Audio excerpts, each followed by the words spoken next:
நீங்கள் சாய் பக்தராக இருந்தால் எவ்வாறு சாய் பக்தராக ஆனீர்கள் என்பதை பற்றி சற்று யோசித்து பாருங்கள். ஏதோ காரணமாக உங்களை சாயி தனது வழிக்கு கொண்டு வந்திருப்பார். பக்தன் எவ்வளவு தூரத்தில் இருந்தாலும் சிட்டுக்குருவின் காலில் நூலை கட்டி இழுப்பதைப் போல தன்னிடம் இழுத்துக் கொள்கிறார் பாபா என்பது அப்போது உங்களுக்கு புரியும். தன்னிடம் வரும் பக்தர்களிடம் பாபா கேட்கும் 3 கேள்விகள்: எங்கே போக வேண்டும், ஏன் வந்தாய், என்ன செய்ய வேண்டும்?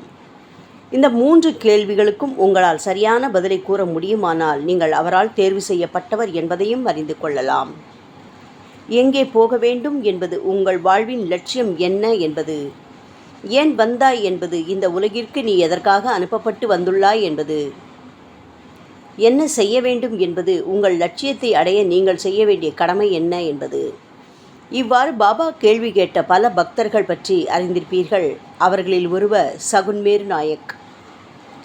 பாபா சமாதி அடைய 10 ஆண்டுகள் உள்ள நிலையில் ஷீரடிக்கு வந்தவர் இவர். தனது கடைசி காலம் வரை ஷீரடியில் வாழ்ந்தவர். இவர் பற்றி சிறிது தெரிந்து கொள்வோம். கோவாவை பூர்வீகமாக கொண்ட இவர் பூனா தாலுகாவில் வசித்து வந்தவர். இவருக்கு அங்கு நிலப்புலன்கள், பண்ணை தொழில்கள் என எல்லாம் இருந்தன. கன்னட மொழியை தாய்மொழியாக கொண்டவர். சிறு வயதில் கால்நடைகளுக்கு தண்ணீர் காட்ட அரச மரத்தடியில் இருந்த தொட்டிக்கு சென்றிருந்தார். அப்போது அங்கிருந்த ஒருவர் சைகை காட்டி இவரை அழைத்தார்.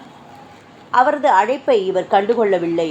இது நடந்து பல ஆண்டுகளுக்கு பிறகு குடும்பத்தில் ஏற்பட்ட சண்டை சச்சரவுகளால் குடும்ப வாழ்வை வெறுத்து வீட்டை விட்டு வெளிக்கிளம்பினார். அங்கிருந்து பெல்காவன் என்ற ஊருக்கு சென்று தொழில் தொடங்கினார். ஔதம்பூர், கோல்காப்பூர், பண்டரிபூர், ராமேஸ்வரம் போன்ற தலங்களுக்கு யாத்திரை போக விரும்பியதால் அவ்வூரையும் தொழிலையும் விட்டு வெளியேறி வந்துவிட்டார். நர்சோபாவாடி என்ற இடத்தில் தங்கியபோது தெம்பே சுவாமி என்பவரிடம் பழகி நண்பரானார். இவரை பெரிய குடும்பத்து ஆள் என தெம்பே சுவாமி அடிக்கடி கூறுவார். அதன் அர்த்தத்தை சகுன் அப்போது அறிந்திருக்கவில்லை. நார்சோபாவாடியிலிருந்து ஹைதராபாத்துக்கு நடந்தே வந்து ஒரு தர்மசாலாவில் தங்கினார். இவர் மீது சந்தேகப்பட்ட காவலர்கள் இவரை விசாரித்து இவரை பற்றி அறிந்த பிறகு இவர் மீது மரியாதை காட்டினார்கள். நீளமாக தாடியும் தலைமுடியும் வைத்திருந்த இவரை மகராஜ் என்று அழைத்தார்கள்.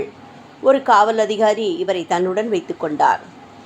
சில மாதங்களுக்கு பிறகு காவல் அதிகாரி தனக்கு வேண்டிய செல்வந்தர் ஷீரடி செல்வதால் அவருடன் செல்லுமாறு கேட்டுக்கொள்ளவே சகுன்மேர் நாயக் ஷீரடிக்கு வந்தார். அன்று முதல் இறப்பு வரை ஷீரடியில்தான் இருந்தார். ஷீரடி வந்தபோது பாபா லெண்டி தோட்டம் செல்வதை பக்தர்கள் பக்தியுடன் பார்ப்பதை கவனித்து கூட்டத்தோடு கூட்டமாக ஓரத்தில் நின்றார் சகுன்மேர் நாயக். இவரை பார்த்த பாபா, எங்கு போக வேண்டும், ஏன் வந்தாய், என்ன செய்ய வேண்டும் என கேட்டார். இப்போது அந்த வார்த்தைகளின் அர்த்தம் புரிந்தபடியால் சகுன்மேரு ஷீரடியிலேயே தங்க விரும்பினார். தன்னிடம் இருந்த 9 ரூபாயை வைத்து சொந்தமாக ஒரு டீ கடை ஆரம்பித்தார். அது துவாரகமாயின் எதிரில் இருந்தது. முதல் நாள் பாபாவுக்கு லட்டு, பலகாரங்கள், பர்பி முதலியவற்றை சமர்ப்பித்தார். அவற்றை எடுத்து ருசி பார்த்த பாபா, நன்றாக இருக்கிறது, போ, நான் உனது கடையில் இருப்பேன். ஒருவர் ஏதாவது வேலையில் ஈடுபட்டு கொண்டே இருக்க வேண்டுமே தவிர சோம்பேறியாக இருக்கக்கூடாது என்றார் பாபா. பாபாவின் ஆசியால் கடை வளர்ந்து நிறைய சம்பாதித்தார். பிறகு ஓட்டல் ஆரம்பித்தார். ஒரு கட்டத்தில் அவற்றை விட்டுவிட்டு பாபாவின் புகைப்படங்கள், பாபா பற்றிய புத்தகங்களை மட்டும் விற்பனை செய்யும் தொல்லை செய்து பிழைத்து வந்தார். தினமும் பாபாவுக்கு நைவேத்தியம் அனுப்ப இவர் தவறியதே இல்லை.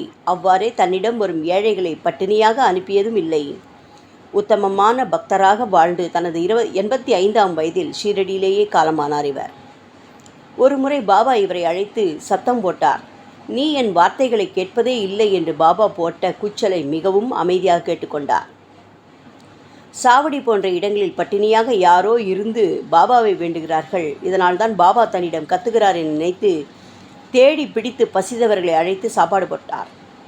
அவரை அழைத்த பாபா, என் வார்த்தைகள் அனைத்தின் பொருளையும் கண்டுகொண்டாயா, இப்படியே இரு என்று கூறினார். ஒரு முறை அரிசி சாதம் தா என கனவில் வந்து பாபா கேட்டார். 2 ஆண்டுகளாக அரிசி சாதம் நெய்வேத்தியம் அனுப்பினார். ஒரு நாள் நெய் கலந்த சாதத்தை அனுப்பு என்று கனவில் கூறினார் பாபா. அன்றிலிருந்து நெய் கலந்த சாதத்தையே பாபாவுக்கு அனுப்பினார். இவரை உயர்த்தியதைப் போலவே உம்மை உயர்த்துவதற்காக தீர்மானித்துவிட்ட பாபா உம்மிடம் இதை பற்றி விசாரிப்பார். எனவே எச்சரிக்கையாக இருந்து ஒரு தொழிலில் ஈடுபட்டு அதில் வெற்றி பெற முனைப்பு காட்டுவது உங்கள் வாழ்க்கைக்கு மேன்மை தரும். ஒரு வேலையை ஏற்றுக்கொண்டால் அதை முழுமையாக நிறைவேற்ற வேண்டும், இல்லாவிட்டால் தொடவே கூடாது என்பது பாபாவின் வாக்கு. இதை மனதில் வைத்து சுறுசுறுப்பாக தொழிலில் ஈடுபட்டு வெற்றி பெறுங்கள். ஓம் சாய்ராம்.